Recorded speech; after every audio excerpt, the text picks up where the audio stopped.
Okay, तो चलिए market की बात करें इससे पहले मैं एक बस थोड़ा सा कल का स्पोर्टिंग एक्शन बहुत ज़बरदस्त था। कल पहले विंबलडन हुआ और उसके बाद यूरो हुआ।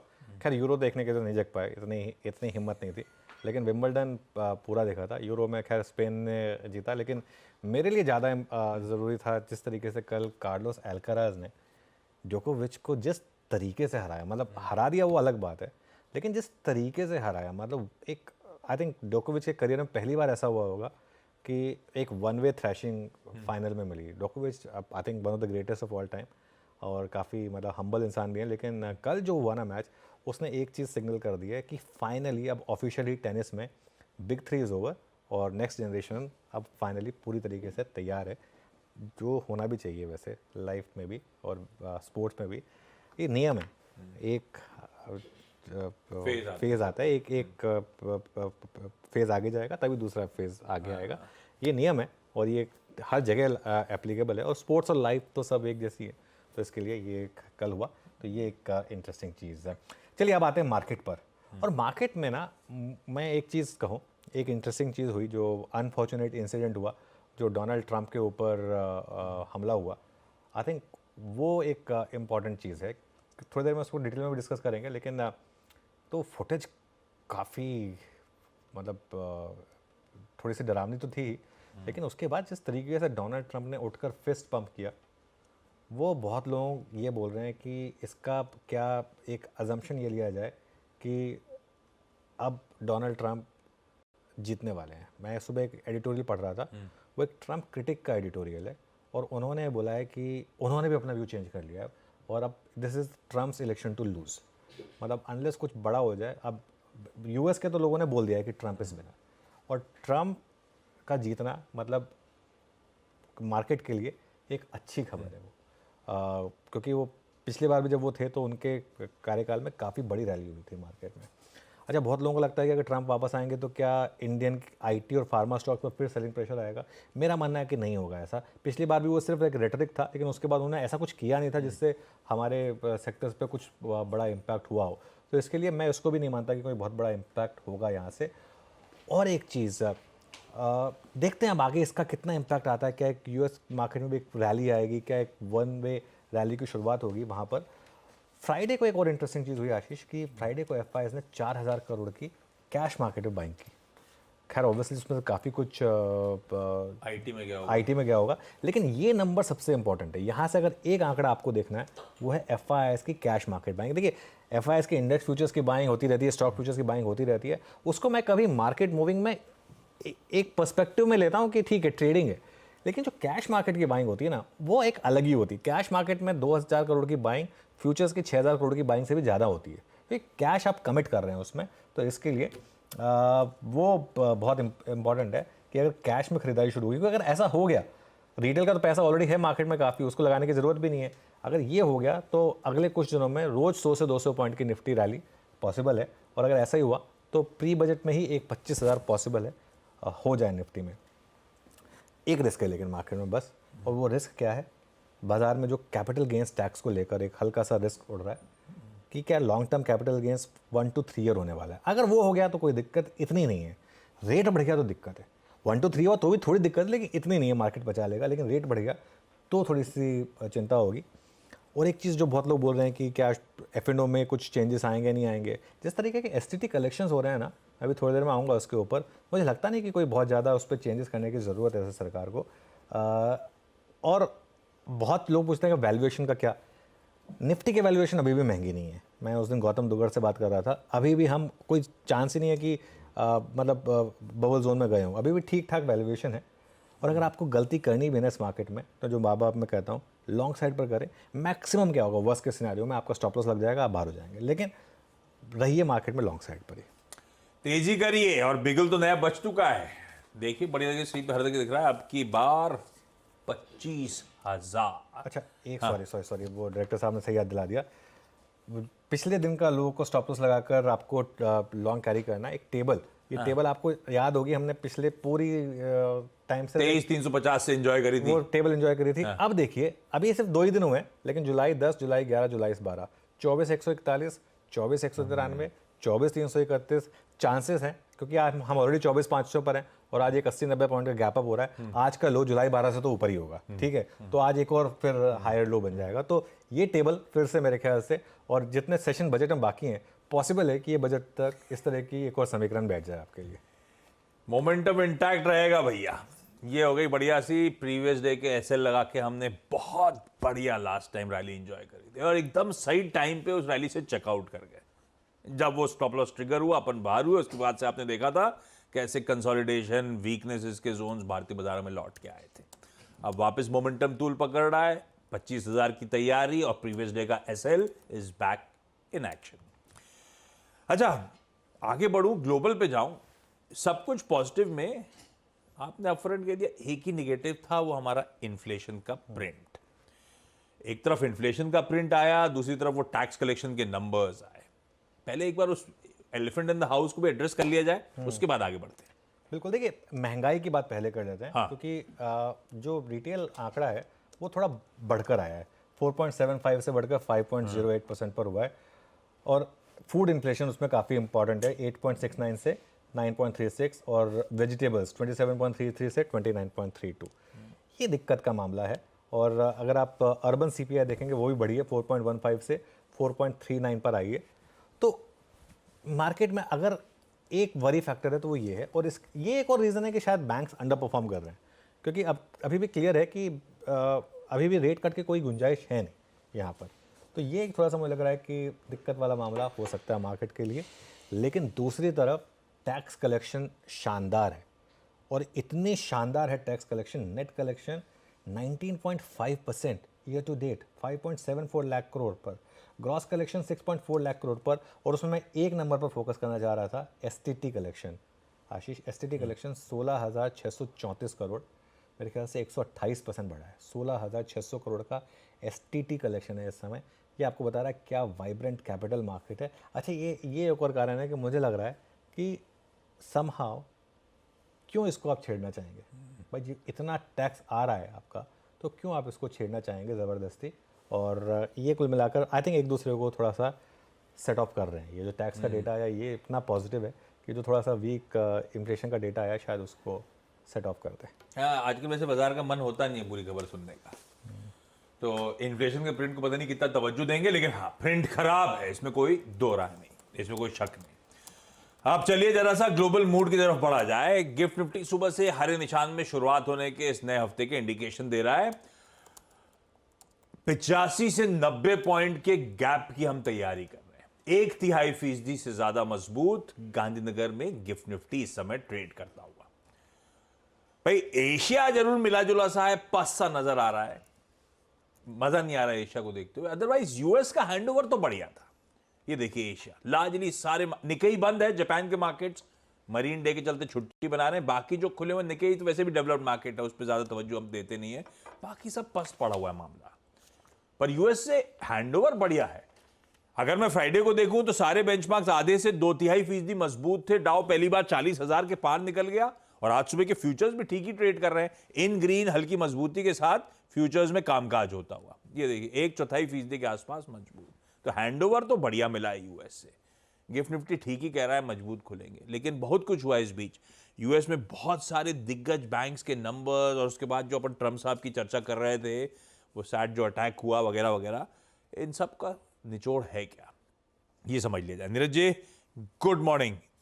भाव के लिहाज से तो बढ़िया दिख रहा है, पर असल में अंडर करंट है कैसा, मूड कैसा है? अंडर करंट भी बहुत अच्छा है, मूड भी बहुत अच्छा है। 2-3 घटनाएं जो हुई, ट्रम्प वाली घटना हुई, और 2-3 बड़े बैंकों के रिजल्ट आए, उन्हीं कॉन्टेक्स्ट में समझें तो यूएस मार्केट ने फ्राइडे को बैंकों के रिजल्ट्स को ओके लिया, क्योंकि नंबर्स तो अच्छे आए लेकिन आगे का आउटलुक बहुत अच्छा नहीं दिया बैंकों ने। फिर भी उन पे बहुत ज़्यादा असर नहीं पड़ा, केवल बैंक में थोड़ी सी कमज़ोरी देखने को मिली, लेकिन अदरवाइज स्टॉक्स में तेज़ी थी। टेक्नोलॉजी में उतनी तेज़ी नहीं थी। मैंने थर्सडे को बताया था कि सेक्टर रोटेशन हो रहा है, स्मॉल और मिड कैप में पैसा रीरूट हो रहा है टेक्नोलॉजी की बजाय, क्योंकि रेट कट आने वाला है अगर, तो फिर जहाँ पैसा ज़्यादा बनेगा पैसा उधर घूम रहा है। रसल 2000 6% चला एक हफ्ते के अंदर, जबकि बाकी इंडेक्स 0.1 या 11% के आसपास चले हैं, तो पैसा रीरूट हो रहा है। एक बड़ी बात ये हुई, रेट कट लगभग लोग मान के चल रहे हैं कि सितंबर और दिसंबर में 2 रेट कट की होप बिल्ट हो गई है। अब जो घटना ट्रंप वाली हुई ना, वो बहुत मार्केट में इम्पैक्ट डाल सकती है। अगर यही रहा तो करीब 70-72% ओपिनियन पोल में ट्रंप की विक्ट्री अनाउंस है कि वही जीतेंगे, और माहौल बन गया पूरा उस घटना के बाद से। अगर ऐसा होता है तो चूंकि डोमेस्टिक फोकस ट्रंप का ज़्यादा होता है, तो इसलिए लिक्विडिटी बढ़ेगी और पैसा झोंका जा सकता है। तो बॉन्ड यील्ड आपको ऊपर आती हुई दिखेंगी, डॉलर और मजबूत होता हुआ दिखेगा, जो कि कल हल्के हल्के उसने इशारे कर दिए हैं। बॉन्ड मार्केट ने पहले रिएक्ट कर दिया, डॉलर स्ट्रांग हो गया है, तो ये कुछ होगा और मार्केट में और बड़ी तेज़ी बनेगी, लिक्विडिटी ड्रिवन। तो इस कॉन्टेक्स्ट में अगर आप देखेंगे तो नतीजे, रेट कट, ट्रंप की विक्ट्री, यहाँ से लेके अगले 3-4 महीने तक मार्केट में बॉयंसी बनी रहेगी। तो मुझे लगता है कि इसी संदर्भ में देखें तो बहुत स्ट्रांग मार्केट है, कोई कहीं से गड़बड़ या कमी की गुंजाइश नहीं है। और ट्रंप के आने से जियोपॉलिटिकल शांति होगी। ऐसा लोग मान के चल रहे हैं कि रशिया और यूक्रेन वाला युद्ध खत्म हो जाएगा ऑफिशियली, क्योंकि एक बहुत दिलचस्प घटना हुई है कि G7 की बैठक से हंगरी बाहर निकल के गया और उसने रशिया का सपोर्ट किया है। ये बहुत बड़ी घटना थी, और ये ट्रंप के ऊपर हमले के तुरंत बाद की घटना है। तो इसलिए मुझे लगता है बहुत सारी चीज़ें एक दूसरे से इंटरकनेक्टेड धीरे धीरे अनफोल्ड होंगी, लेकिन नेट मार्केट में बहुत तेज़ी है, कहीं कोई दिक्कत नहीं है। और यूएस मार्केट आज शाम को कैसा रेट करता है ये हम लोग देखेंगे। बढ़िया तेजी है, कोई दिक्कत नहीं है। बड़े बड़े ग्लोबल डेवलपमेंट जो वीकेंड पे हुए हैं, दरअसल स्टॉक मार्केट के लिए फेवरेबल ही है, ऐसा रीड थ्रू आता हुआ। भाई 70-72% अगर ट्रंप के जीतने की गुंजाइश है, तो ट्रेडर भाई लोग तो यूएस में 94% मान रहे हैं सितंबर में ब्याज दरों में कटौती शुरू। ऐसे में आज शाम को फेड से जेरोमी पॉवेल साहब की एक इंटरेस्टिंग स्पीच लाइंड अप है। और चाइना दूसरी इंपॉर्टेंट जगह जहां पे उनकी कम्युनिस्ट पार्टी के आज से 4 दिनों की बैठक शुरू हो गई है, वहां पे शायद चाइना इकोनॉमी को रिवाइव करने के लिए कुछ बड़े कदम उठाए जा सकते हैं, क्योंकि आज सुबह का ही जीडीपी का डेटा बड़ा डिसअपॉइंटिंग है चाइना का। खैर, इन सब के बीच में आप ध्यान रखिएगा, 5 कारोबारी सत्र दूर हैं हम लोग। आज का इंक्लूड कर रहा हूं बजट से। छठे दिन अगले हफ्ते मंगलवार पड़ेगा ना, मंगलवार को बजट स्पीच है। इतने करीब आ गए, और इस हफ्ते आने बड़े बड़े दिग्गज रिजल्ट्स। ऐसे में इन सब बड़े इवेंट से पहले बाजार पोजीशन कैसा है, सेटअप कैसा है, ये समझ लिया जाए पहले। कैसा लग रहा है? बिल्कुल। अच्छा, सेटअप में एक और चीज़ है वैसे। कल फिन निफ्टी और बैंक निफ्टी की दोनों की एक्सपायरी एक साथ है। छुट्टी आ रही है क्योंकि परसों की वेडनेसडे की छुट्टी है, तो इसके लिए कल 2 एक्सपायरी होंगी, तो इस चीज़ का भी आपको ध्यान रखना है। देखिए, सेटअप में सबसे इंपॉर्टेंट तो एफआईआई के कैश मार्केट के नंबर्स, 4000 करोड़ की बाइंग एफआईआईएस की तरफ से, और डीआईएस की थोड़ी सी सेलिंग है, 1650 करोड़ की डीआईएस की सेलिंग है। डीआईएस को जब एफआईआई इतना खरीद रहे हैं तो खरीदने की ज़रूरत नहीं है, वो बहुत सिंपल है और मार्केट मैचिंग मैकेनिज्म होता है इसकी वजह से। अच्छा, ऐसा नहीं कि एफआईआईएस ने अगर कैश में खरीदा तो इंडेक्स फ्यूचर्स में बेच दिया या स्टॉक फ्यूचर्स में बेच के हेज कर लिया, वहाँ पर भी ताबड़तोड़ खरीदारी जारी है। वहाँ पर भी 1400 करोड़ इंडेक्स फ्यूचर्स में और 6500 करोड़ स्टॉक फ्यूचर्स में इन्होंने खरीद डाले।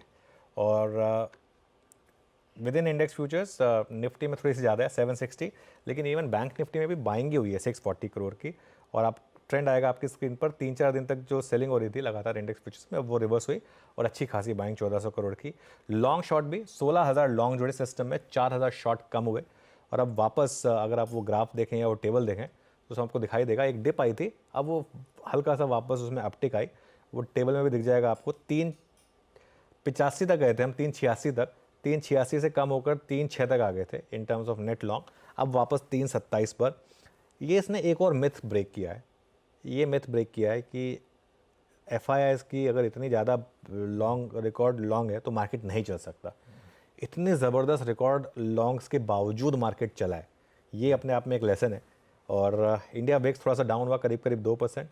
पुट कॉल रेशो अभी भी स्लाइटली ओवरबॉट है, लेकिन मैडनिंग जोन में नहीं गया, 1.28 पर है वर्सेस 1.29। बैंक की जहाँ तक बात है, एक ऐड हो गया जीएमआर इंफ्रा या जीएमआर एयरपोर्ट जिसका नया नाम है।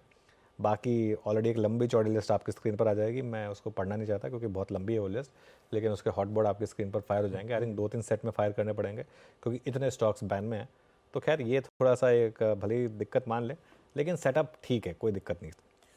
सेटअप बढ़िया है, ग्लोबल हैंडओवर बढ़िया है, गिफ्ट निफ्टी बढ़िया गैप अप के साथ खुलने के इंडिकेशन दे रहा है।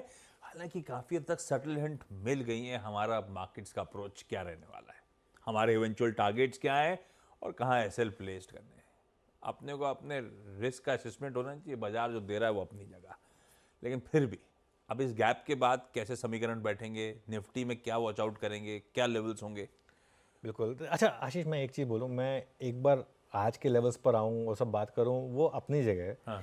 एक चीज़ जो मैंने हमेशा बोली है लोगों को कि बड़े ट्रेंड पर फोकस करिए, और मैं बार बार एक चीज़ बोल रहा हूँ कि हम इतिहास की सबसे बड़े बुल मार्केट का हिस्सा बने हुए हैं इस समय, तो उसमें बहुत ज़्यादा आपको छेड़छाड़ करने की ज़रूरत नहीं है।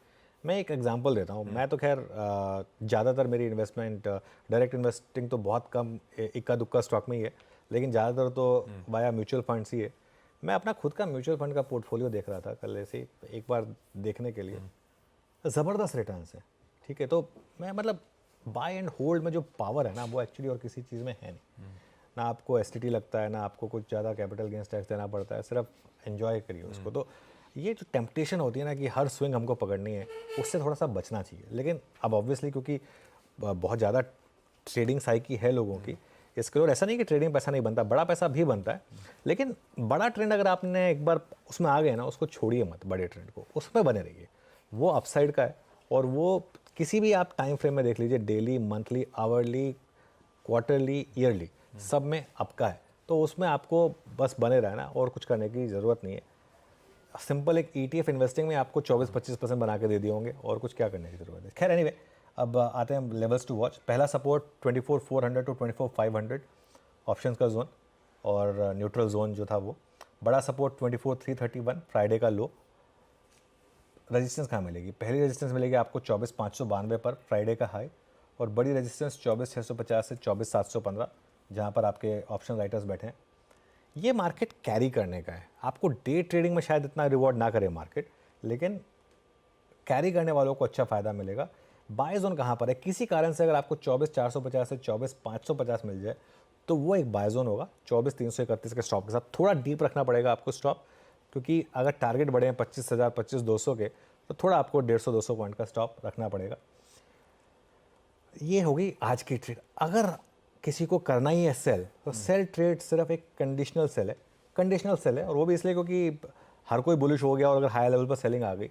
अगर 24,600 रिजेक्ट होता है, और रिजेक्शन से मेरा मतलब है वहाँ गए और क्लियरली वहाँ पर एक सेलर आ गया बड़ा, और उसने कहा कि नहीं 24,600 अभी क्रॉस नहीं होगा, इन दैट केस सिर्फ सेल करें और 24,650 का एक स्टॉप लॉस लगा दें। ध्यान रखें, ये सिर्फ इंट्राडे है, सिर्फ और सिर्फ इंट्राडे, और वो भी अगर ये नहीं क्रॉस हुआ तो, और वो भी इसलिए क्योंकि ऑलरेडी बहुत ज़्यादा बाइंग हो चुकी है इस कारण से। अदरवाइज बड़ा ट्रेंड बाय एंड होल्ड का है। बाय एंड होल्ड करके चलिएगा भाई साहब। यही निफ्टी का इस समय अब अप्रोच है, यही टेक्सचर है। मौका देखें, लॉन्ग्स एंजॉय करें। निफ्टी बैंक को पॉकेट थी जिससे अपन दूर थे। इवन फ्राइडे के अप मूव्स में भी आईटी ने लार्जली वो पार्टिसिपेट करके निफ्टी को रिकॉर्ड उच्चतम स्तरों पे पहुंचाया। इसके दोनों दिग्गज एचडीएफसी बैंक, आईसीआईसी बैंक बड़े कंफ्यूजिंग सिग्नल्स रह रहे के देते रहते हैं। आप जब निफ्टी को लेकर बुलिश हो, इसकी चाल पलटेगी, ये भी इन टैंडम मूव करेगा, ये अभी भी कंसर्न्स वे कर रहे हैं? आज मेरा एक व्यू रहा है, जब पलटेगा ना हम उसको तब अप्रोच करेंगे। फालतू का की इसको छोड़ दीजिए। लगातार ये बात हुई है कि बैंक निफ्टी को छोड़ दीजिए। देखिए, अगर फ्राइडे को भी अगर आपने बैंक निफ्टी किसी कारण से उस बड़े बार के बाद ले लिया, फंस गए। बैंक निफ्टी फ्राइडे को डे लो पर बंद हुआ है। टेक्निकली जो लास्ट की जो अपटिक है वो थोड़ी सी एवरेजिंग का इम्पैक्ट है, और यहाँ पर 500 पॉइंट फिसले आप डे हाई से। 52,800 का हाई था, 52,794 का, 52,278 पे बंद हुए हैं। 500 से भी ज़्यादा पॉइंट एक्चुअली बैंक निफ्टी पे आप फ्राइडे के हाई से स्लिप हुए हैं, और बैंक निफ्टी अपना प्रीवियस हाई भी नहीं निकाल पा रहा है। निफ्टी ने तो प्रीवियस हाई निकाल के नया हाई भी बना दिया, मिड कैप ने प्रीवियस हाई निकाल के नया हाई भी बना दिया। बैंक निफ्टी तो अपना प्रीवियस ऑल टाइम हाई नहीं निकाल पा रहा है। ये आपको बता रहा है कि कितनी दिक्कत है। बैंक निफ्टी में कोई ट्रेड नहीं है। मैं लगातार कह रहा हूँ, पिछले 10 दिन से मेरा एक व्यू रहा है, बैंक निफ्टी में कोई ट्रेड नहीं है। बैंक निफ्टी की एक ट्रेड हमने प्ले की थी, वो जो एचडीएफसी बैंक का जिस दिन टॉप बना था, उस दिन उस ट्रेड से हमने कहा था कि निकल जाइए। उसके बाद से लगातार इस बैंक निफ्टी पर एक वन व्यू रहा है कि इंडेक्स मत ट्रेड करें, इंडिविजुअल स्टॉक भले ही आप चाहें तो ट्रेड करें। अच्छा, इसमें एक और चीज़ हो रही है, ये भले ही चल नहीं रहा हो, लेकिन ऐसा भी नहीं कि बैंक निफ्टी टूट रहा है। आप अगर चार्ट देखेंगे तो 20 डे नहीं तोड़ रहा है बैंक निफ्टी। तो ऐसा भी नहीं है कि बैंक निफ्टी में कोई आपको ट्रेड मिल रही है कि नहीं आप उसको शॉर्ट कर दीजिए और बैठ जाइए, वो भी नहीं हो रहा है। तो बैंक निफ्टी में ट्रेड मिलेगी आपको, या तो आप 53,000 के ऊपर बंद हो जाएं, या आप 51,800 के नीचे बंद हो जाएं। दो में से एक चीज़ अगर होगी बैंक निफ्टी में, तब एक ट्रेड मिलेगी। तब तक कोई ट्रेड नहीं है, तब तक आप सिर्फ एक रेंज है, उस रेंज को ट्रेड करते रहें, और उसके बाद ट्रेड उसी हिसाब से ट्रेड करें। चलिए भाई, निफ्टी बैंक की चर्चा हो गई, एक्सपर्ट का पैनल भी स्क्रीन पे रेडी हो रहा है, कुछ देर में इनसे भी जानेंगे वीकेंड की पढ़ाई के बाद। सबसे पहले तो एक बढ़िया वाला स्टॉक ये लोग कौन सा चुन के लाए अपने लिए, लेकिन पहले आज सोमवार के सेशन के जो आपको दिग्गज स्टॉक्स रडार पर रखने, आज के बिग